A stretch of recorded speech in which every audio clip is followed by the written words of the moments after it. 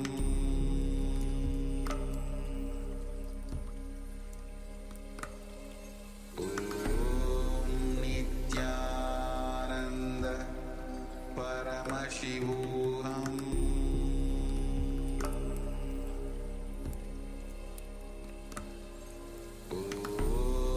Nithyananda Paramashivoham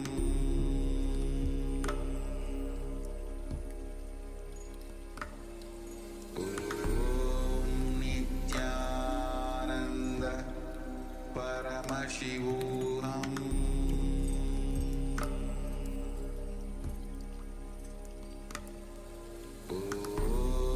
Nithyananda Paramashivoham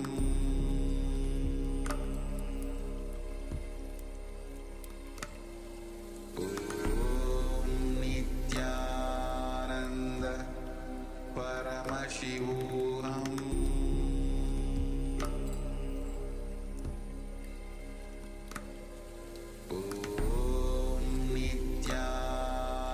Nithyananda Paramashivoham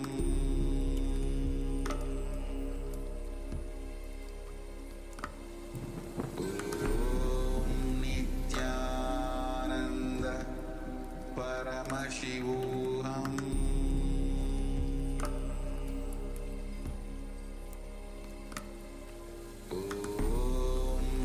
Nithyananda Paramashivoham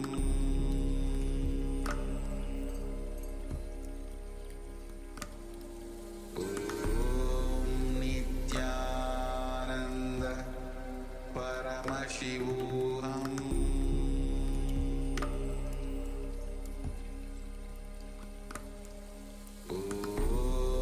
Nithyananda Paramashivoham.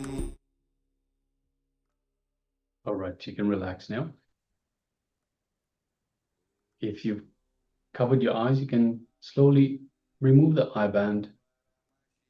Gently let the light come back into your eyes.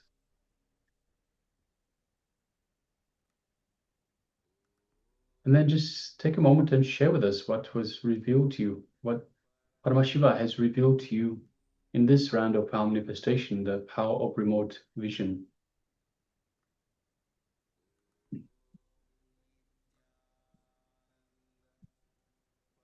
Please go ahead and share.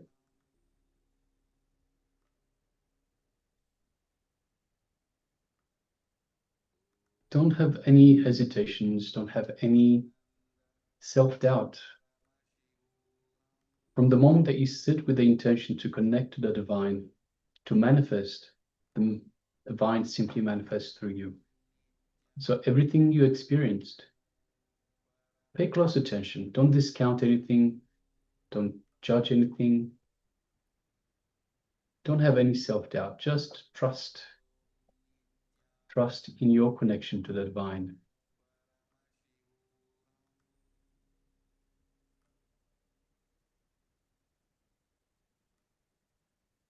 Understand that we are Paramashiva. Every single one of us, a unique expression of the divine, but still the divine. We are all from the divine having a human experience. It is through this understanding, through this trust, that we have connection, that we have access to these powers of Paramashiva.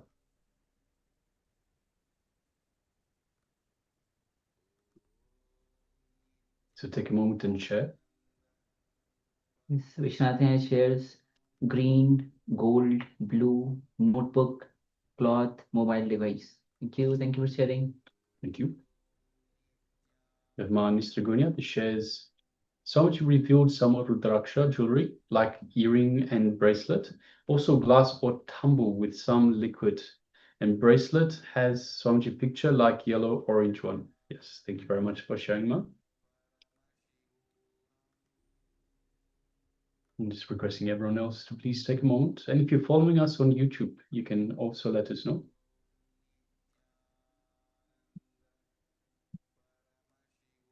Let us know if you have taken part in this power manifestation.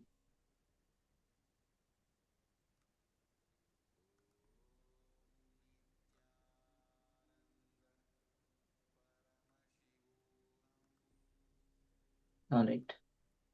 So if you're still sharing, continue to do so. Meanwhile, let's enter into the verification. With Acharyas, we'll be projecting the items in front of us. So let's get ready. So one here is an art murti of Swamiji that I use for the puja. So yes. So this is one of the items. Okay, let's first reveal the items. This is one of the abharnam that I use for the Guru Puja during the it has the rudraksha in it. It has a pearl in it. You can see a little closer. I have a plate, the puja plate. Yep, yes. And here's one cloth, kind of a light green color cloth. So yes, these are the items, objects, as you can see, were there in front of us. Okay, so let us have a look at the sharings. So we have Vishwanathanaya that shares green, gold, blue notebook. What is that on? Yes, blue cloth, mobile device. All right, so we definitely have the green and the cloth. So you can see the light green, almost yellowish cloth. Blue notebook. So I know we have a notebook around here somewhere, so you might have picked up on that. So as I said, as we mentioned, the third eye sees more than what you can see with the physical eyes, and more than what we have just in front of us. So we do have a notebook around us as well. Mobile device. I don't know whether we have the mobile device around. Green, gold. So we definitely have the gold. The gold, yes. The gold plate itself. Yeah. The gold color plate. Yeah. So yes, thank you very much for sharing, Aya, and congratulations for manifesting. And Mahan is going to share some, revealed some Rudraksha jewelry. So yes, as we shared, this is the Rudraksha jewel abharnam that I use for the Guru Puja. Has the Rudraksha in it, and it's a jewelry. And it's similar size to what you would have for an earring. So that's Yes. where you might have connected it there. Also, I think you mentioned glass. So if you have a look, it's actually made with the same material that we have for the Atmalinga, so with spatika, which looks very much like glass. So if you have a look on the side, around these are spatika, that also looks very much like glass. Now I also have a glass around as well. So I do have a glass that has a little bit of liquid in it. So yes, that's very much spot on. And Swamiji's picture, yes. Swamiji himself is there, the Atmurti. So yes. Yes. Well, congratulations for manifesting mine. Spot on. So Paramashiva has revealed to both of you the details of the items that we have in front of us. So yes. Thank you very much for taking part. And once again, congratulations. Yes. All right. So with this, now let's move on with the next revelation. As today we'll be going through the koshas, the 5 koshas, the Annamaya kosha, Manomaya kosha, then be the Pranamaya kosha, Vijnanamaya kosha, Anandamaya kosha. So one by one we'll be going through. So now we'll be entering into the Annamaya kosha, which is a physical layer. So let's enter into this revelation by Swamiji. So you can sit with your head, neck, spine in a straight line. You can have the deep listening as Swamiji reveals on this very topic. The reality which is happening. If you are really serious about transformation, this is the one and only way. If you just want to play the game, you see, many times, no Swamiji, it's a nice game, so we are playing. There are so many people, professional seekers come to me, they come and tell me, Swamiji, my seeking is much older than your age. They come and, yesterday also somebody came and told me, I am 1 century ahead of you. That's okay, nothing wrong. Being 1 century ahead of me is nothing, half a century, not half a century. Nothing wrong. Another one person told me, my seeking is 1 century, half a century ahead of you. Right, but what have you got? What have you achieved? If you are a professional seeker, just want to do window shopping and just saw the flyer somewhere, oh, nice Swami, let's go and see what he says.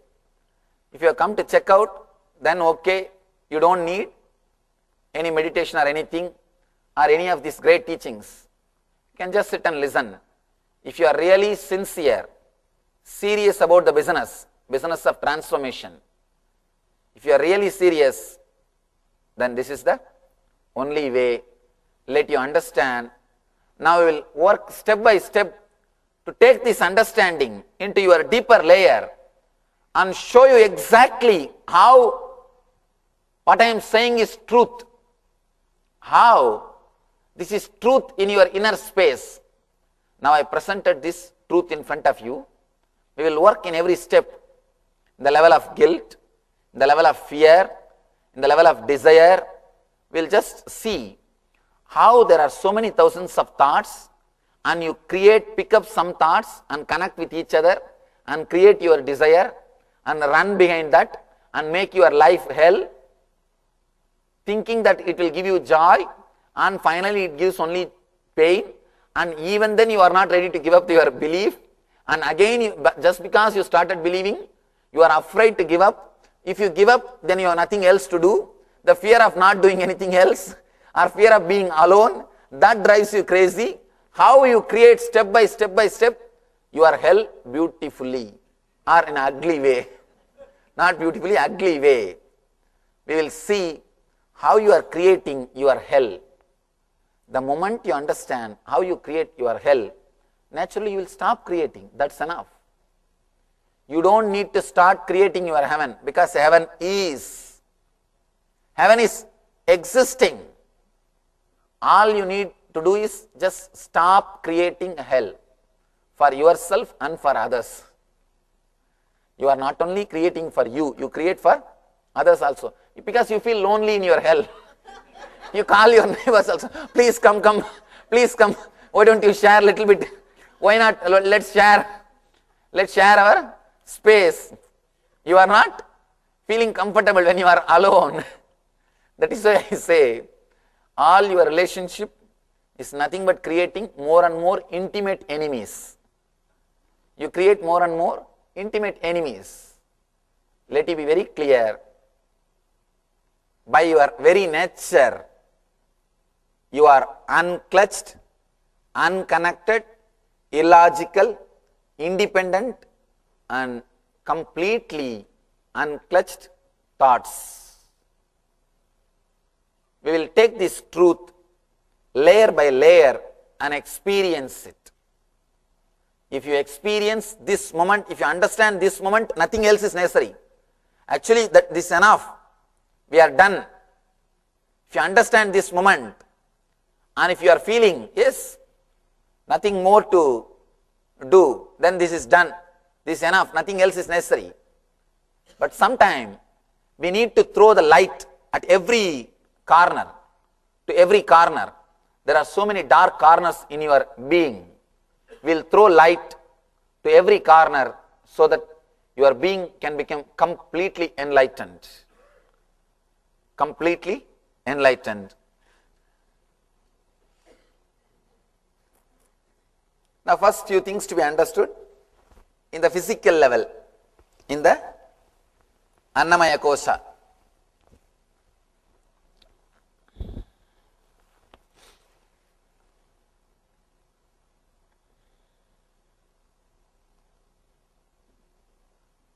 Just very simple, basic to understanding. Then you will understand how you are stopping the growth or the rejuvenation, self-healing process by thinking and connecting and creating shafts. Every moment, constantly your thoughts are creating your body. That's the first thing. Next thing, your body is guided by your beliefs and emotions. First thing, your body is created by your body, by your mind and thoughts. Next thing, it is guided by your emotions and beliefs which you are carrying. There is a beautiful book written by Bruce Lipton, Biology of Belief. It's a beautiful book. After a long research, he says, your body is not guided by cells, and as we are all made to believe in biology, your body is not guided by cells. You are not just a biomechanism. He says you are guided by your belief and your emotions. And he goes further deep to explain step by step everything. Anyhow, 5,000 years ago, Patanjali is very clear. He says very clearly, just by icha matra, but just by your desire, you create your sharira. Just by your desire, you create your body, and you can destroy or you can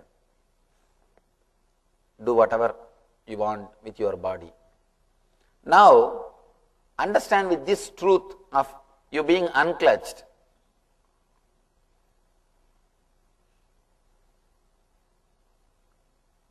If we understand that your body is being created every moment by your thoughts, by your emotions, why are we continuously carrying diseases?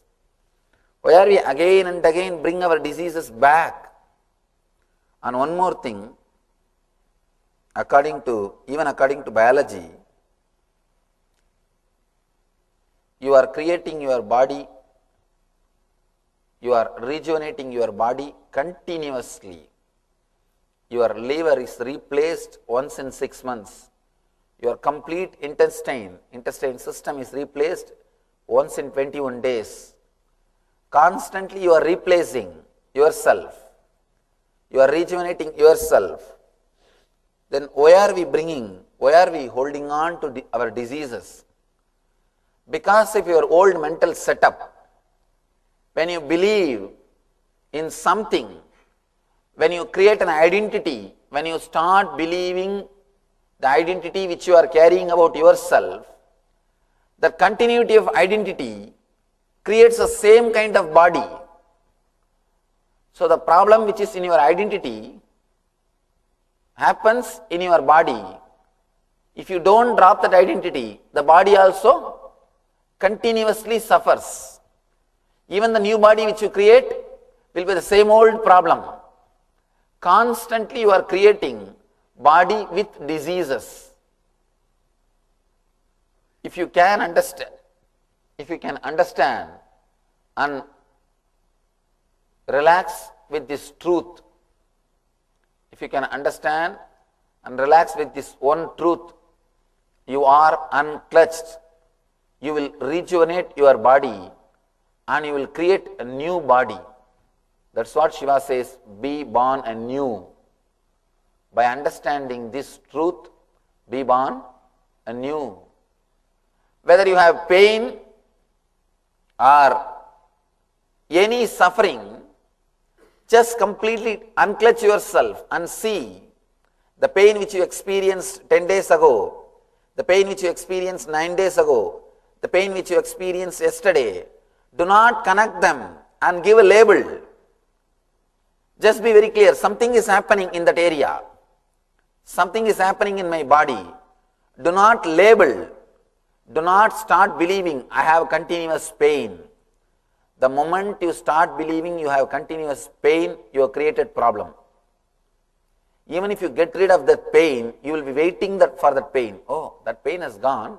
but I don't know when it will come back. Inside your mind, you don't believe that it has gone once for all. You will wait to bring that pain back. You are waiting to get hurt. You are waiting to get the disease. You are just silently, patiently meditating for the disease to come inside.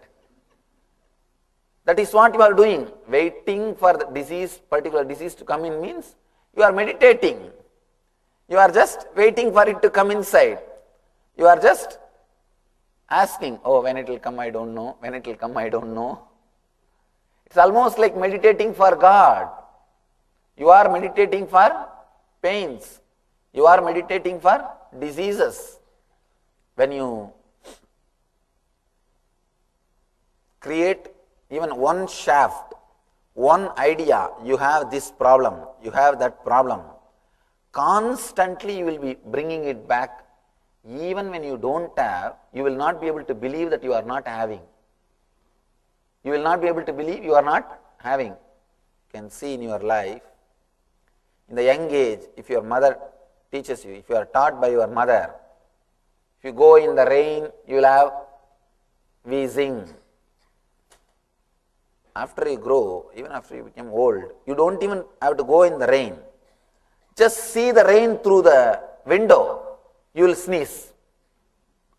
The moment you see the rain through the window, you will start sneezing.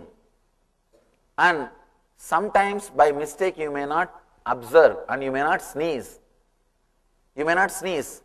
But even then, oh, it's raining, but somehow I am not feeling any problem. I am not feeling cold. Why? What happened? Nowadays I became all right or what? Constantly you suspect and meditate for 2 days till it comes to you. Till it comes, we will be constantly meditating, because the moment you start believing something, the moment you start connecting that shaft and start believing, even if it doesn't happen, you are not comfortable. You wanted that shaft to be executed. Only then you feel that identity is safe. You are ready to do, you are ready to sacrifice anything to protect your identity. Be very clear. Including your body. You are ready to do anything to protect your identity. You can see in your life. To protect, that's the last thing which you want to lose. You don't want to lose the identity. To protect the identity, you will do anything. Actually, people can sacrifice anything. It is easy to sacrifice wealth. It is easy to sacrifice money. It is easy to sacrifice wife, because it is constantly hurting. It is easy to sacrifice all these things. But it is not easy to sacrifice the identity. It is very easy to sacrifice things which is hurting. I have seen many people, they will give up all their wealth, everything, and run away to Himalayas. They will be sitting in Himalayas, but they will give up, they would have given up so many things, but they will not give up the seat in which they are sitting.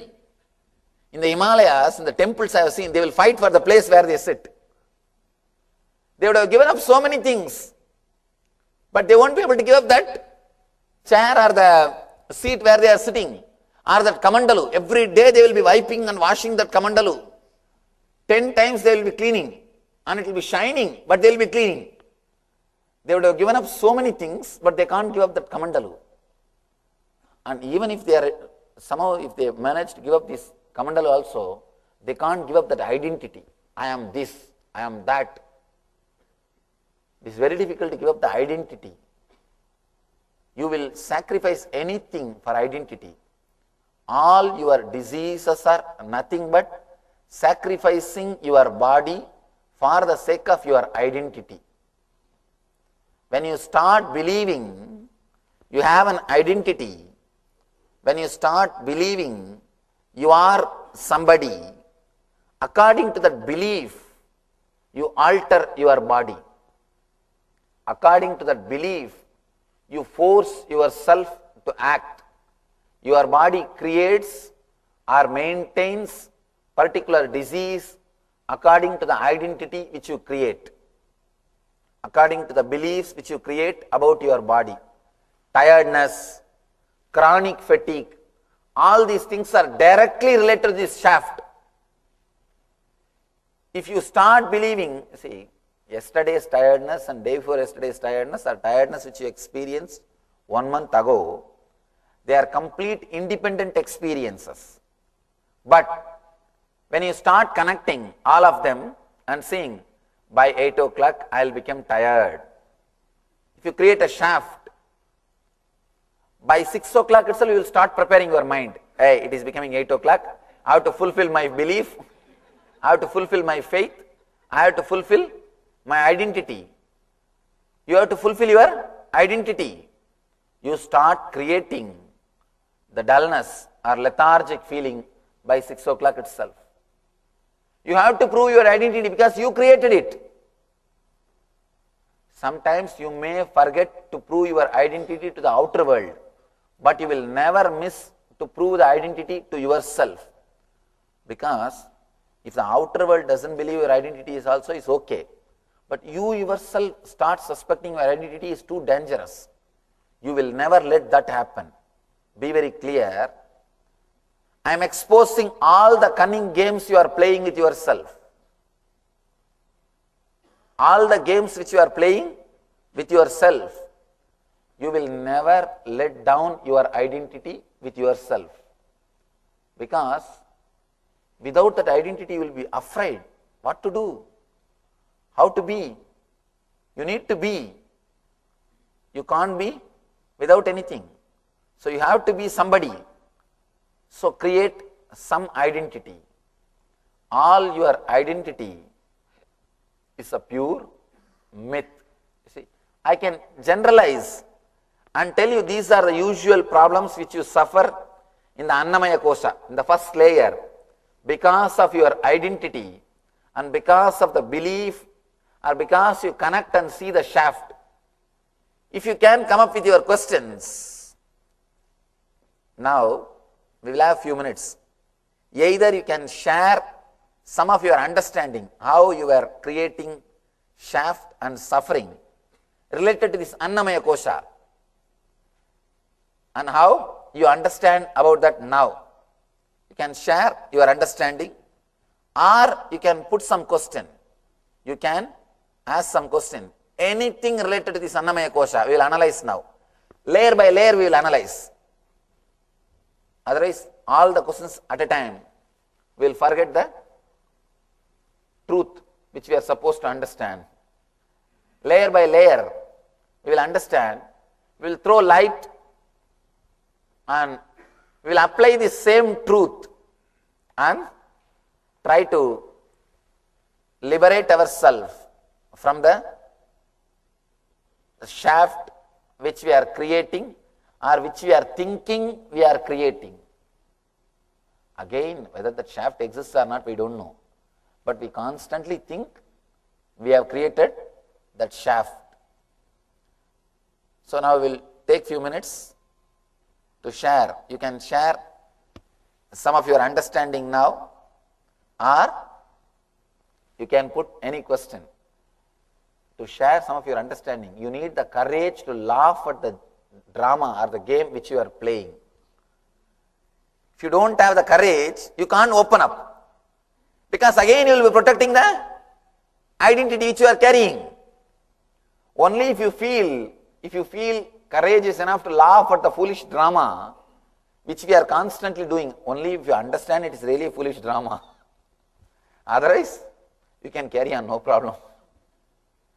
Only when you understand the foolish drama which you are doing in the name of identity which you are carrying, then only you will be able to laugh at it. You will be able to open what you are doing or how you are playing with this shaft. Mic is ready? Please be very clear. Continuity of the shaft only is, you see, unless you create the shaft, you will not even identify it is a pain. You see, something is happening, for example, something is happening in your stomach. You will not call that as a pain unless you bring your memories of earlier same experiences which you put in the file titled pain. 10 years ago which happened in your stomach, 9 years ago which happened in your stomach, 8 years ago which happened in your stomach, all those memories you put in a file and put a big title, pain, stomach pain, and kept in your brain, in one corner. The moment something starts happening in you, you pick up that file. Unless you pick up that file, you will not even get the title pain. Be very clear, the very first word itself is from the shaft. One more thing, this may look like mystical, but let me be honest. Patanjali says very clearly, any pain can be used as a door to enlightenment. Actually, I was shocked. How can pain be, at the time of pain you only shout, oh God, God. How can it be used as a door to enlightenment? He says, do not label. Patanjali is a great scientist. He's a great scientist. Do not label. Just look what is going on. Just like how a small child sees something new with all excitement and curiosity. Same way, just look what is happening. Just see. You will understand two things. First thing, your body is rejuvenating itself, reconstructing itself. That process only you are calling it as pain. That's the first thing. Next thing, when you don't label that as a pain, that feeling, you don't have to fight with that feeling. When you don't fight with that feeling, you are not fighting with the rejuvenation process itself. You are encouraging self-healing. You are helping self-healing. When you label that as a pain, not only you are fighting with the self-healing process, or reconstruction process, rejuvenation process, when you fight, you elongate the process and have more pain. When you do not fight, you may think, oh, only when you have pain you will understand all these things, Swamiji. Please be very clear. This is the only simple technique. All you need to do is, do not create shaft, which is not there. Just remember, you are unclutched, and do not create shaft. The fatigue which you felt yesterday, the fatigue which you felt 1 year ago, the fatigue which you felt 2 years ago, they are no way connected to each other. They are independent incidents. Something came up, happened, over. But you label them and keep them all in a safe file for future reference. For future reference. How they keep in the hospitals? Just like that, you can have a file. I have a chronic fatigue problem. Big file. 7 o'clock means I will be tired. 8 o'clock means I can't do anything more than that. After 8:15, if somebody asks me anything, I will shout at them. I will be tired. You have a big file. And you refer that file and always fulfill that file. Because only when you fulfill that file, you feel you exist. Otherwise, you feel your identity is shaken. You are not the same person. Somehow you want to believe you are the same person every day. Be very clear. 7 years ago, the person who existed in your name, and today who is existing in your name, these two are not the same person. Understanding, maturity, of course maturity never happens, that is different. At least age, information, all these things are totally different. But somehow you try to retain the identity. You don't trust, you also grow. And you don't trust, others grow. Of course, you don't trust, others grow, that is okay. That I can understand. You don't even trust that you are also growing. You don't trust you can change the fatigue. Even if you have felt the fatigue 1 year ago, now there is every possibility you can update yourself. Your body might have overcome. You may not have that problem now. You are not interested in trusting that. you wanted to retain the identity. You can sacrifice anything for identity. That is why you try a very cunning, very polite but cunning game. This whole thing is just the game which you are playing. You may be thinking, Swamiji, when somebody comes, actually it happened. One person came to me with a chronic headache and he was complaining. I said, it is all in your mind. Why don't you give me little time to explain and try to understand, and then it will disappear. He says, when I come with the pain, instead of consoling me, you are saying this all in my mind. It's a deep disrespect to me. And I told him, please understand, it may look like deep disrespect. And people feel really offended when I say it is in your mind, because their identity is attacked. I am straight away attacking their identity. See, you may feel offended, but what I am saying is truth. Let it be very clear. I can console you, that's not a big thing. Oh, you will become all right, you are great, you are a nice person, don't worry, I will heal you, all these things are okay. And one more thing, let me be very clear, open. Now I am opening another one business secret. Healing is nothing but giving you one more shaft. You have one shaft. You start believing somehow you have the body. That itself is a great lie. You come with that big lie. First lie, you have a body.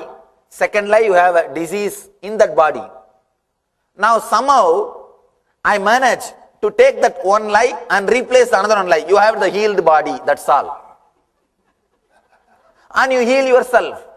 Be very clear. It's purely playing with lies. Somehow I take that one lie that you have diseased body. Basic lie is you have a body. That's the first lie. Because you don't have a body. That is the truth. You may play with this body, but you don't have this body. You are playing with this body.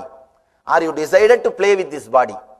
Anyhow, that is the first lie. The second lie, you have a diseased body. That's the second lie built on the first lie. When you come to me, actually second level, third level lies can be easily operated and opened. The first level lie is the difficult thing. The second level, third level lie, they are all superficial lies. It's almost a simple belief. It's very easy to change it.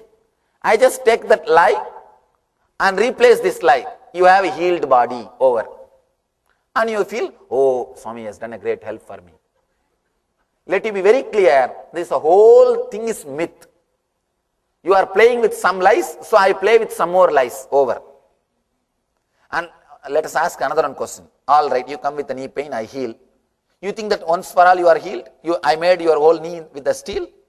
In 10 days you will have same pain. You will have the pain. If you don't change your mental setup, you will bring that pain back. Because your mental setup which is bringing the disease. Your mental setup which is bringing the disease. Unless we go to the depth and touch the core, I have always seen when people do meditation and have the healing, once for all they are healed. They never get the disease back. But people who come to me for healing, I tell them, why don't you come for a meditation program? They think, oh, you just heal me, Swamiji, I don't want to meditate and all. They just want the energy from me, but they don't want to listen to what I am saying. Then I tell them, all right, I have no problem, let you be healed. They will be healed because of that energy, but it won't stay permanently. Because unless the deeper transformation happens, what can happen? You will bring that same disease back in 10 days. 10 days is too much, I think. You will bring it back because you are carrying the same mind. But if you also work with the mind, if you also cooperate with me with the meditation, anything which happens can be permanent. It can stay with you because you understand the truth. You start unclutching yourself. Any meditation can be called as meditation only if it gives you the experience of being unclutched. You may not know the word. If it just gives you the experience, then it can be called as meditation. Unless it gives you the feeling or experience of being unclutched, it can't be called as spiritual technique. one important thing, especially Western mind will be shaken with this truth, because Western mind is trained to believe you are nothing but your mind. At least in the East, from the beginning they know, even though they don't realize, there is unconscious belief, there is something more than mind exists. There is something more than mind exists. You are Atman, Brahman. You don't understand what is Brahman or Atman, that is different. But there is one more word inserted into you, which is beyond mind. You understand that much, even if your mind is not functioning, you will not die. There is something more in you. There is some more ingredients in you than mind, than just the mind masala. That is, you are made to believe, or you are given that understanding from the young age. But with the Western mind, it is very difficult for them to understand, and you will really feel you are shaken. I am shaking what you think as you. Your identity is questioned. I am giving you the truth which shakes your very belief about your identity, your very attachment with the identity. You can see in your life what all the dramas you are doing. Yes, next.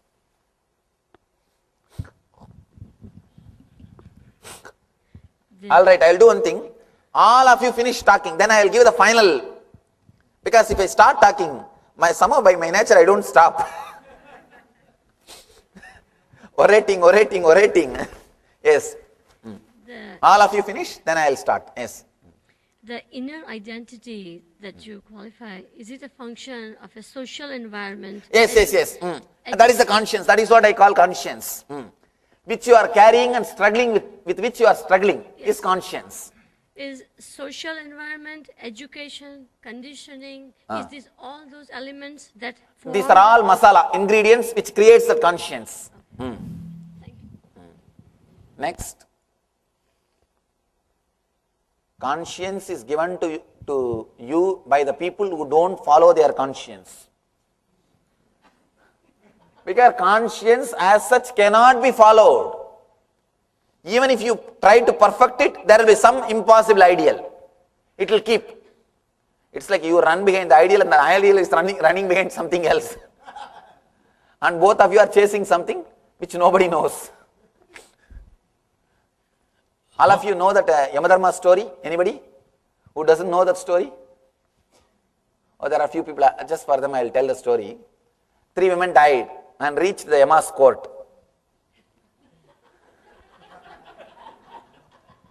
Yama started inquiring to give the judgment. First lady came, Yama asked, "Did you live a pure life?" She said, "Yes, master. Yes, Lord. I lived a pure life. Even mentally, I have not done any mistake. I have lived such a beautiful, pure life." Yama saw his laptop. The record says yes. Now they have computerized everything. Yama says, "Oh, all right. It's nice. You lived a pure life. Have the golden key. Go to the Swarga. Enjoy. First class. AC suit. Enjoy." She went away. Second lady came. "Did you live a pure life?" She put her head down. "Master, physically I lived a pure life, but mentally I used to watch movies. So whenever I see the heroes, really I felt little tempted. But physically I lived a pure life. I have never done anything wrong." Yama just typed the laptop. He saw the record. "All right, at least you told the truth. You are honest. So, have the silver key. Go and enjoy second class." Third lady came. Yama asked, "Did you live a pure life?" She put her head down. "I was a dancer in nightclub, and I have done whatever you can imagine, and I have done whatever you can't imagine. I have done everything." She has put her head down. She says, "Now only you have to save me, Lord." Yama looked this side and that side. Said, "Have my room key. I will be there in few minutes." Be very clear. Whoever gives you conscience, they are giving their room keys. Whoever gives you conscience, they are all giving their room keys. Person who can hide his personal life from others, only they create conscience in you. Let it be very clear. Let you be very clear. See, creating impossible ideals is the best way to rule people. Once you create an impossible ideal and insert into his brain, create guilt, throughout his life he is a slave. Let me tell you, real morality will happen when you integrate yourself, not when you break yourself, not when you are schizophrenia. See, the morality of schizophrenia is not going to help you. You became schizophrenia. Let it be very clear, that is no way going to help you. That's why I tell you, conscience is poor substitute for consciousness. If you are conscious, a different kind of morality will be around you. You will be just radiating so much of love, so much of joy, so much of ecstasy. You will not only, you will never sin, you will not do anything immoral, you will inspire so many people to be like you. You will become just like a phosphorus. You see, phosphorus, wherever phosphorus is kept, it will burn everything. You will become like a phosphorus. Wherever you are kept, you will awaken so many people. You will create true morality. You will create an enlightened society. Such a beautiful moral life. And I want to tell you honestly, there are so many problems which exist in the West. I have not even heard about it. Really, sometimes I sit and give my gratitude to the ultimate energy or God or Shiva or whatever I call. Oh God, I am so grateful I am born in Indian village. Not even a city. All Indian cities are now completely westernized. Indian village where nothing of this thing exists. I have not even heard about these problems. Especially I went to API. Last year I went to API, American Association of Physicians. The things which they are discussing, they invited me to attend a session to inspire the youngsters. When they put the questions, first time I felt I don't know. I was not able to answer. I said I told them directly, to tell you honestly, I never even thought about these problems. Forget about knowing the solution. We never even heard about these problems. We have not even heard about these problems. Actually, after attending API, my gratitude has multiplied to the God. Because these youngsters in the Western society, the problems which they face, God, I never even heard about all these things. Somehow, the Eastern society, at least in the village societies, not the cities, cities can't be called as Eastern society. In the village society, you are not given moralities. You are given more truths. At least in my case and all, my grandfather and all those people, they used to sit and they will detailed way, they will explain things to me. They will explain, they will tell a lot of stories. See, whenever you are made to understand, it doesn't stay as conscience. It becomes part of your being. You imbibe. It is not a rule. But when it is given as a rule, it becomes conscience. Here, nobody is there to talk to you. You are given straight laws. This. Mother is busy in the office, father is busy in the job, and you are sitting here with laws over. And naturally you will try to break them. You will try to break them. Somehow I am fortunate. My elders used to tell me the clear stories. What for? What is? It used to be an inspiration. Recently, we got one book, the book which I used before my enlightenment, which was there in some of my friends. I think some of our ashramites, they have seen that book. I have so many things I wrote down in that book. When I read, I was shocked how many people have inspired me. How all I derived inspiration. See, throughout that book, I have not written a single morality. I have written so many stories about Prahalada, Markandeya, Dhruva. Only inspiration. You are given only inspiration, never laws, never conscience. It was only inspiring. It was only technique. Actually, if you receive techniques, it will directly lead to consciousness. If you receive instructions, it will lead to conscience. Teachings will create conscience, techniques will create consciousness. Yes. In new diseases like blood pressure, there is no blood pressure shaft yet. Blood pressure. A disease like blood pressure, how do you explain that? Because there is no shaft yet. You did not create You create a shaft. You see, there is no need for shaft in the outer world. You create a shaft at some particular point. You are having this. And one more thing, see, there are so many diseases which can be measured only by instruments. Those diseases, the moment you start believing that instrument is the authority, you start creating. You can see in this, especially in the psychosomatic field, the psychiatric field, the more and more new diseases are discovered, more and more patients are discovered. No, really. 10 times when you see, especially these American TV advertisements, oh God, constantly, are you having little depression? Why don't you try this medicine? Are you having little headache? Why don't you try this medicine? Are you having little pain in one corner? Why don't you try this medicine? This may be this may be that, this may be that. Constantly when you are bombarded with these ideas, see, constantly when you see McDonald's, naturally you feel like eating. You will feel the hunger. You will start imagining the hunger. In India, if you travel in the highways, you will come to know that there is a village by seeing a temple tower. Here, you will come to know there is a county by seeing the McDonald's tower. McDonald's tower is replaced by temple tower. Constantly you will feel like, naturally you will feel like eating. So when these ideas are supplied to you, you see, you have heard about many ideas about BP from others experiences. So naturally what you do? You keep all those files and you create a shaft and you are waiting. When I feel the same symptom, I think I have BP. But let me be very clear.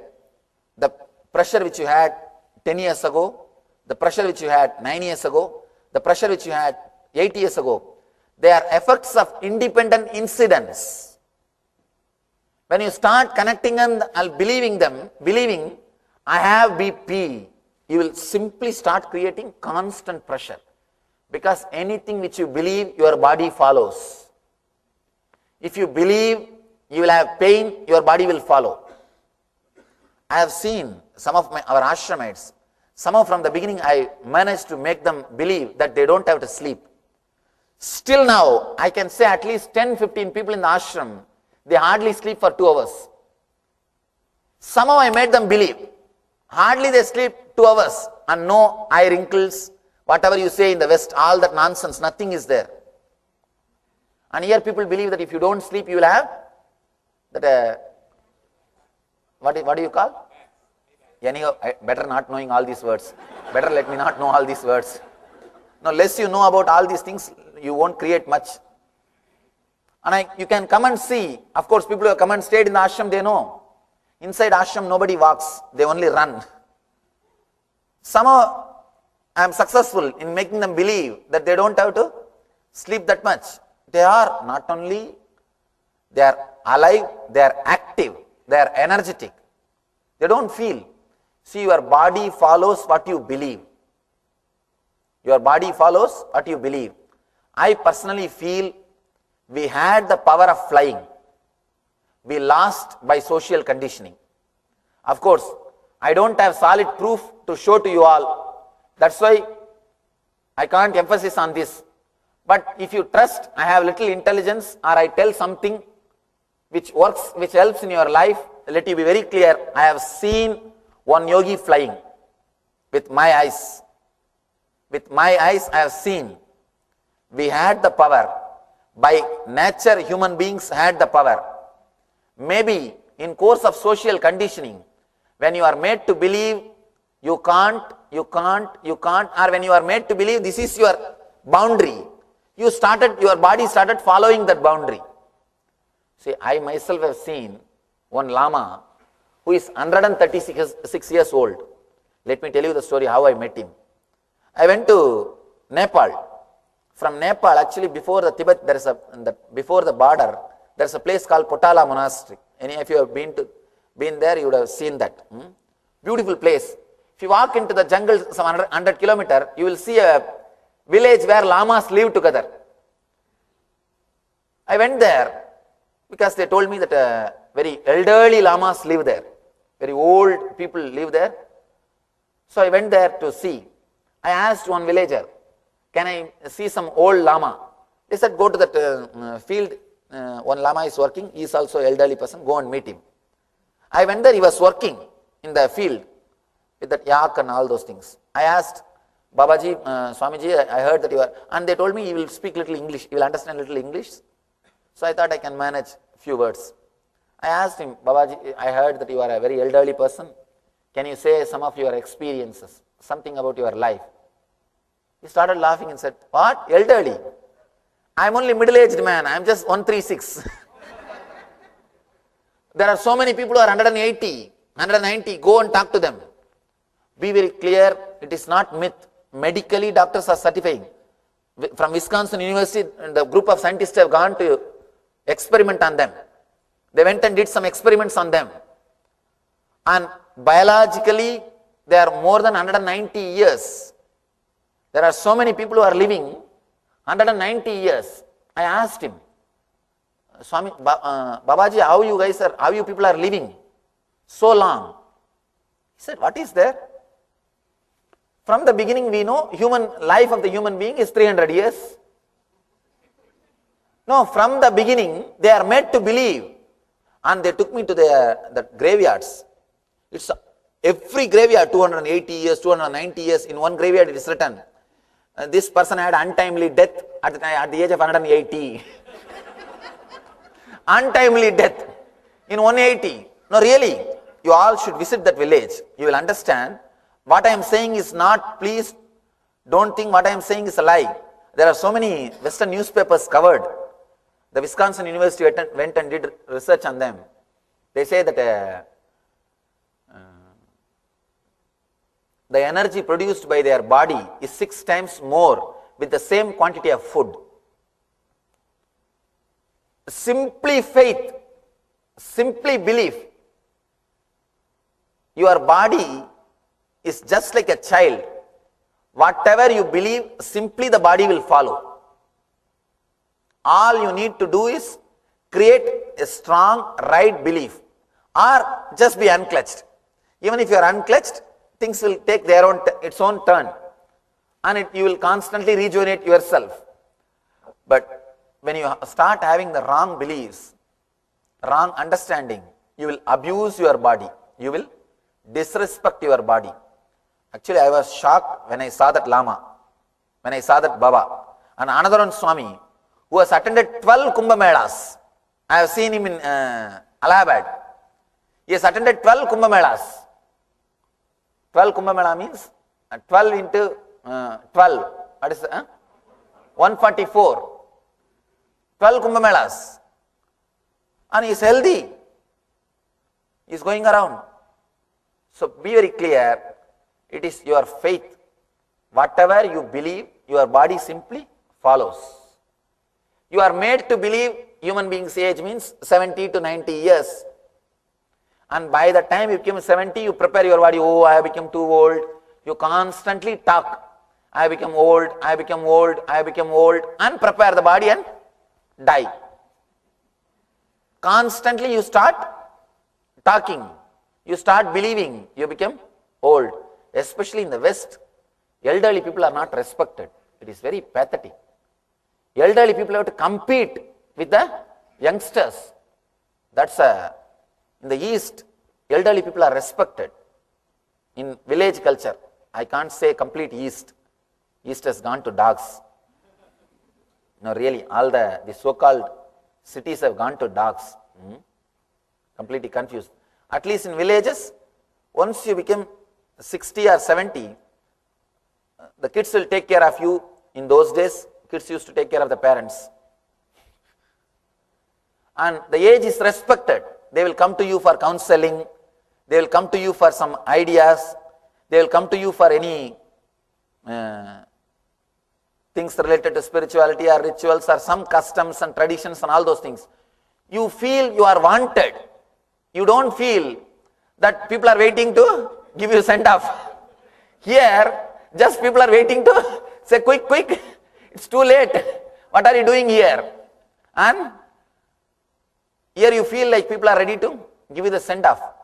There at least you feel you are wanted. People are giving you some respect. You are doing something.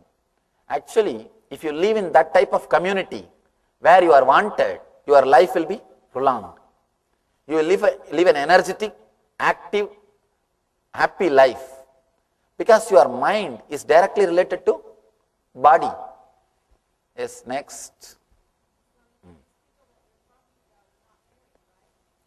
Oh, it is not like that. Lamas they do marry also.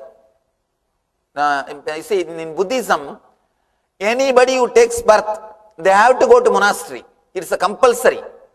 And after the age of 28, you can decide. They give 3 options. At the age of 14, they allow you to marry. And after that, 21, they give you a break. They give you the chance, you can marry. And again, 28, they give you the chance, you can marry.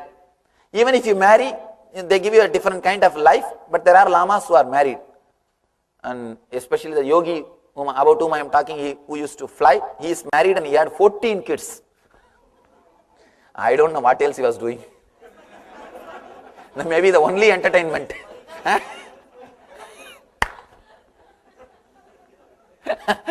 Doctor is saying that's why he was flying. I don't know why he was flying, but he was flying, that much I know. He's a great inspiration for me in the initial level. He himself is not enlightened, but he's a great person who has controlled the prana, who was able to handle the prana. He's a great yogi. He only took my first photograph, the photograph which is taken at the age of 9. The first photograph is taken by him only. I asked him, why are you doing all these things? That time I don't know what all will happen. He told, you don't know now, when time comes you will understand. And he has even written that in a paper behind that photograph, that photo original copy we have in the ashram. Behind that he has written in his own hand and signed it. Now you don't know the value of this photo, when time comes you will know, that time let you remember me. He has written in Tamil and signed it. Swamiji.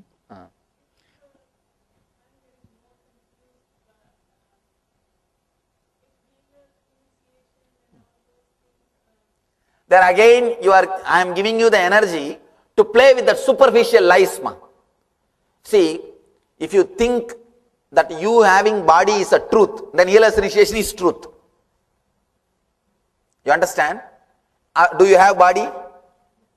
Then healer's initiation is true. Attend. Now what I said is ultimate truth.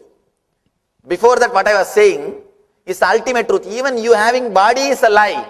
When you reach that state, then you don't need healer's initiation. Then you are already healer. Then it means, be very clear, you have to attend healer's initiation. There will be a state. What is pinching? The pinching which is done 10 years ago, the pinching which is done 9 years ago, the experience which you felt 1 year ago, they are not connected. They are independent. Now what you are experiencing is not the same which you experienced 1 year ago. When you understand that, then you don't need healer's initiation.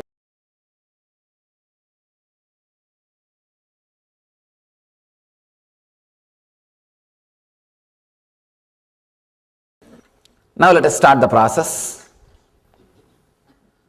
Annamaya kosha, first layer, means the physical layer with which you are living, the bone, flesh structure. So this is made out of samskaras which you bring from so many janmas, so many births. People ask me, Swamiji, do you believe in reincarnation? Many births. I tell them, no, I don't believe, but I know the truth. It is there. It's not belief. Simply it's truth. You are reborn till you are enlightened. Till you achieve enlightenment, you take birth. Rarely after enlightenment, people take conscious birth. It is called avatara, incarnation. All unconscious birth is regular birth and death. Rarely, some people after enlightenment take birth. It is called incarnation or avatara. Anyhow, now all you need to understand, whether you believe it or not, truth is that we do have rebirth and we bring our karmas, samskaras, unfulfilled, understand, unfulfilled samskaras. When we take this new body, usually when you take a big jump, means that when you shift the bodies in which you live, like from fish to tortoise, from tortoise you jump to the pig. That is the way the incarnations are described. Traditionally, the Vishnu's incarnations, avataras. First fish. See, when you live in the fish body, whatever you see and whatever you hear gets recorded. Now you know about more possibility, more samskaras. Like when fish sees an animal which is staying in the water and in the land, tortoise, and it decides, let me take up this kind of a body next time. And when it leaves the old body, now it has got all samskaras. The higher possibilities are recorded in it.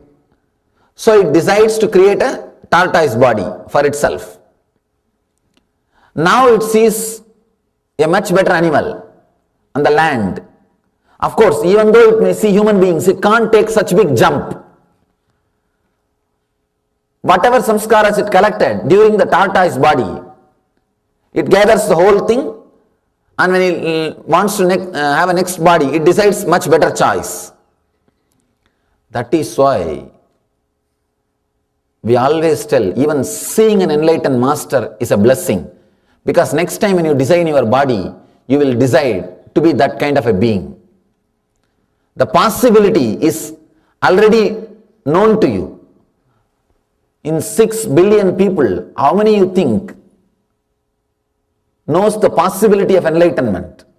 The higher level of being, higher kind of existence is possible.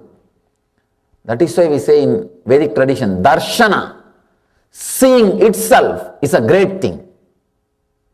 Because in your, see, whatever you see, hear, enjoy, even if you are not completely aware, it will get recorded in you. That is why you can be hypnotized and the information can come out. See, even if you are not observed, when you travel in a road, the information will be recorded inside. You can be hypnotized and you will tell that information. Information can be taken out of you. So when you live in a tortoise body, you receive so much of information. You see, hear, you receive so much of information and samskaras about a better body. Then you, next choice, you take a better body. That is the way you take a jump. Next. That is the way you change your bodies. Now, when you take the human body, human sarira, manusha sarira, the last jump which you took, the last animal, that engrams samskaras also you bring. You bring animal samskaras, which you did not fulfill when you were in the animal body, when you were in the manusha sarira. You come with those samskaras also. One more thing, now when you give life to those samskaras, the energy which is connected to those samskaras will be given to you. two things. All samskaras, engram, will have certain power, energy. Certain energy and certain love or hatred. See, let me describe the engram very clearly so that you will understand what I am saying. Some engram to have cup of coffee in the morning. Morning, you will have that energy to get up, go to the kitchen, pick up the coffee and drink. And the picture of coffee, the experience of coffee, this both together is called samskara. Now, we are trying to remove that picture and just give the energy to you. If you remove the samskara completely, you will lose energy and picture both.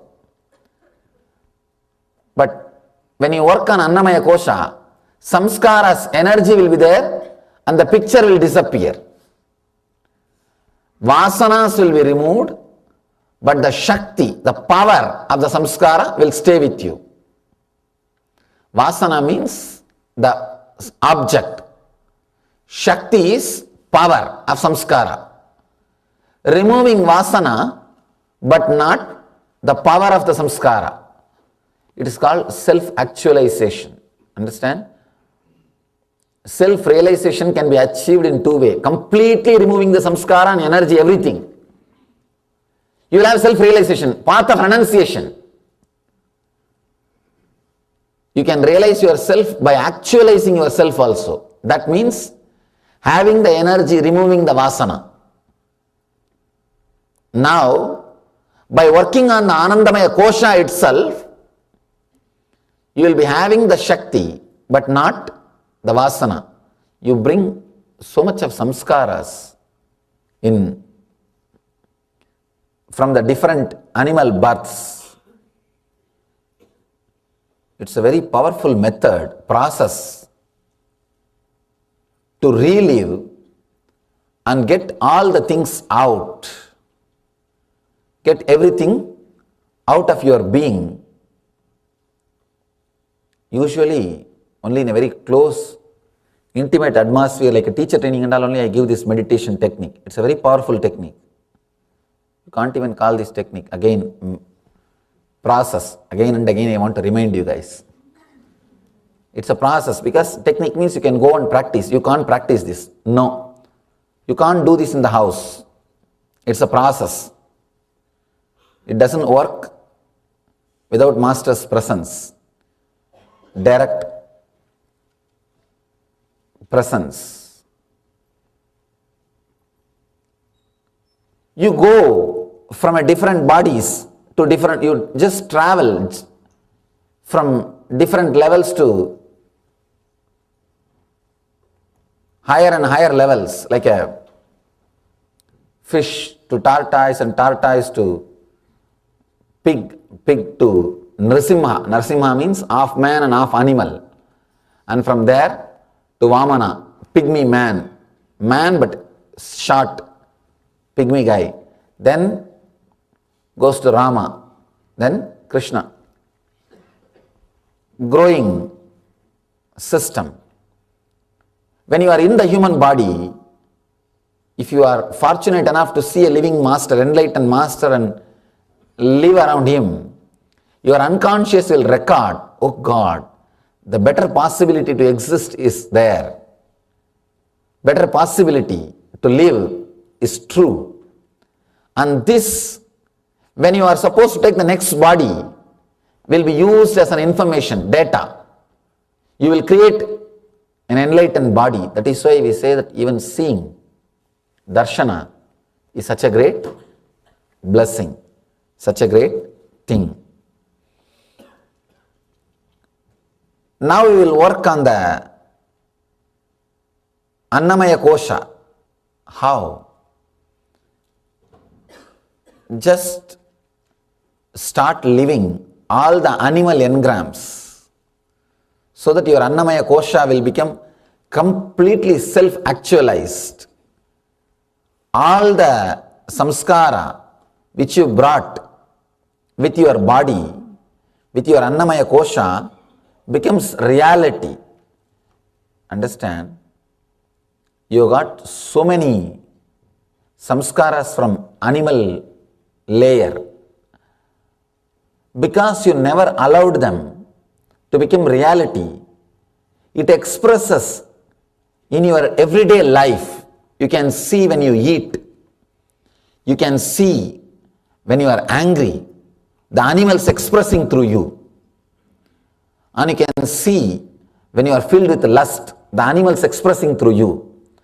Understand? Sometimes even you will feel frightened. What am I doing? What is going on? Till you allow the animal inside you to be completely fulfilled and relaxed, you can't escape from it. Because you are carrying those engrams. You are carrying those samskaras. It should be allowed to come out. It should be allowed to actualize itself. See, these engrams are so powerful. This is called prarabdha karma. This prarabdha karma is so powerful. If you allow them to work through you, they will empower you. If you suppress them, they will constantly depress you.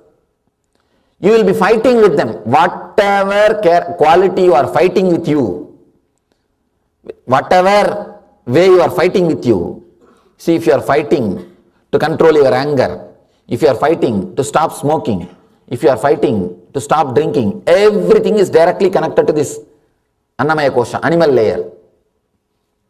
The samskaras which you brought from the animal level, animal layer, that is the, even for any addiction or anything, if you are fighting with yourself, responsibility is this Annamaya Kosha. Whatever may be the reason for your fight with you, the responsibility is the samskaras which you bring from the animal body. Yes. So the samskaras which you brought from the animal bodies. So Swami revealed so much, especially how the Vishnu avatars are related to actually the evolution of the man.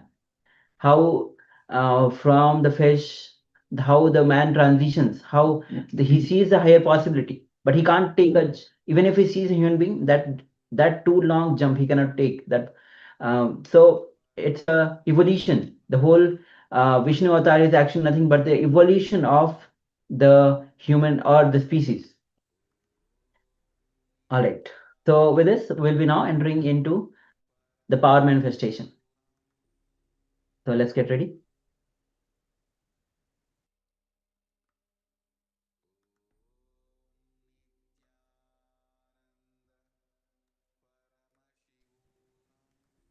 So we'll be entering into the power of remote vision. So once again, we the acharyas have some things in front of us, some items, objects, whatever you want to call it. So what you'll be doing, you'll be scanning the acharyas for the items which are in front of us. So let's get ready to enter into this round of power manifestation. So just sit and be completely relaxed, completely at ease, and unclutch from every single thought. Unclutch from the wealth that you have, any ideas about the wealth that you have.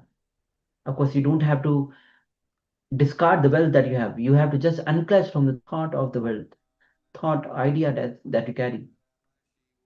Unclutch from the gender identity. Unclutch from all the social conditioning, whether it is your education, which you feel is so important. Just unclutch. Unclutch from good things that you have done, which you are holding on to, feeling that is so pleasant. You don't want to let it go. Just unclutch. Unclutch from even small things which you feel are of not important even to unclutch. You might have a small cute desire to have a sweet, a particular kind of sweet. Let's say you want to have a small desire of gulab jamun. Unclutch. Go on unclutching.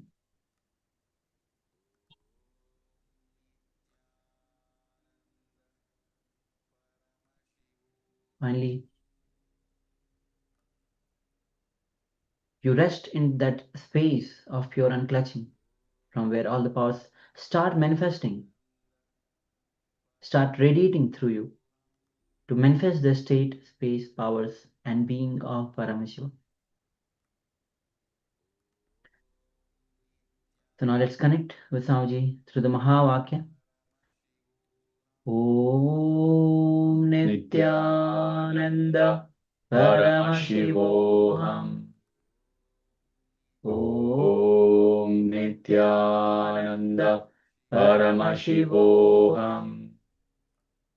Om Nithyananda Paramashivoham. Keep chanting the Mahavakya and start to scan what Swamiji is revealing to you for the items, objects that we have in front of us.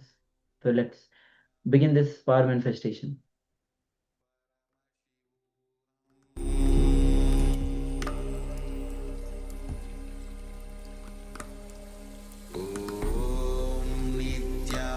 Nithyananda Paramashivoham.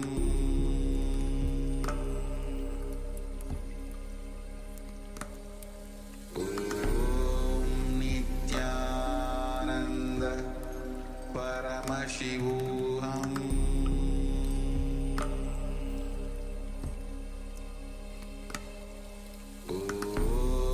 Nithyananda Paramashivoham. Nithyananda Paramashivoham.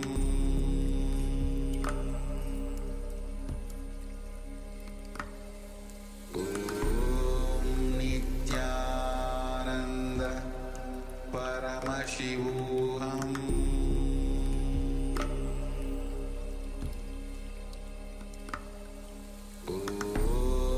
Nithyananda Paramashivoham.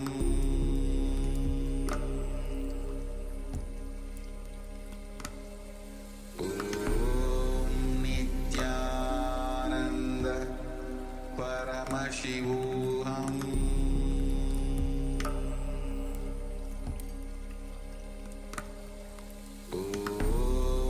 Nithyananda Paramashivoham.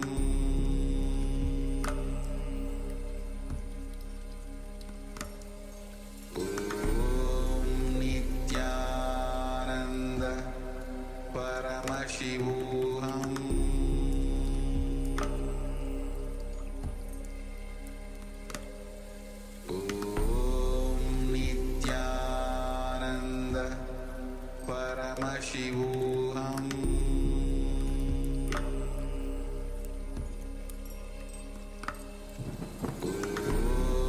Nithyananda Paramashivoham.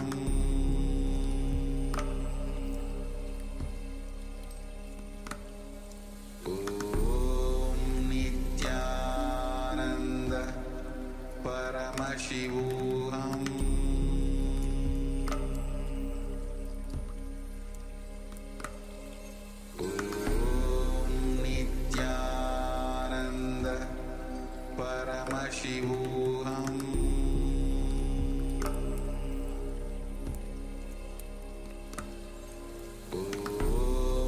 Nithyananda Paramashivoham.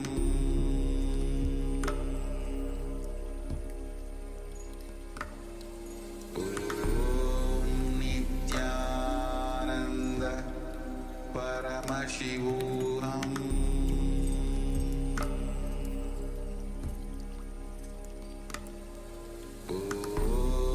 Nithyananda Paramashivoham.